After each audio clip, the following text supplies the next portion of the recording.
It's Tuesday, January 14th. Thank you so much for joining us on this edition of WEX Wakeup. I'm Natasha Sweet. President Joe Biden defended his foreign policy legacy in a farewell speech at the State Department. So when I took office, I had a choice. Ultimately, I saw no reason to keep thousands of servicemen in Afghanistan.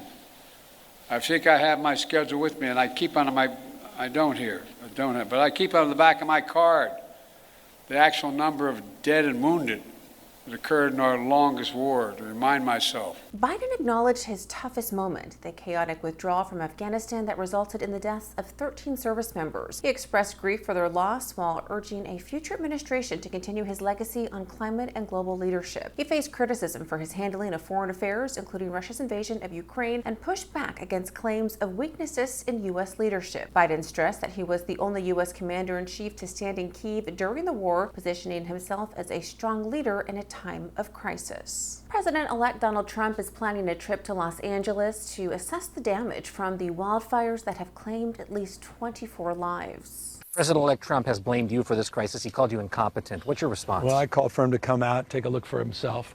We want to do it in the spirit of an open hand, not a closed fist. He's the president-elect. I respect the office. Trump has not yet visited the wildfire sites, which have destroyed thousands of homes. His team is in discussions about the timing of the trip, possibly as soon as next week. This visit could test Trump's leadership skills as he preps for his inauguration on January 20th. Governor Gavin Newsom, who has been critical of Trump, has invited him to California. He's urging a focus on supporting displaced residents rather than politicizing the tragedy. Trump's advisors are concerned about the impact of his visit on fire response efforts. Senate Democrats are urging Attorney General Merrick Garland to preserve the records in the criminal cases against President-elect Donald Trump. Instead of focusing on helping working families or lowering health care costs or making life better for the American people, Donald Trump's very first priority seems to be pardoning the January 6 rioters. Critics are citing concerns over the incoming administration's handling of those documents. Democrats' letter highlights their oversight efforts as they fear that Trump's nominee for Attorney General, Pam Bondi, may, quote, weaponize the DOJ against special counsel Jack Smith. They emphasize that any DOJ official who tampers with records would be violating federal law. While Bondi has received support from Senate Republicans, Ranking Member Dick Durbin expressed discontent ahead of her contentious confirmation hearing this week. The letter also reminds Garland that the DOJ is already bound by law to preserve its records. Well, thank you so much for joining us on this Tuesday morning. For more stories, be sure to head on over to our website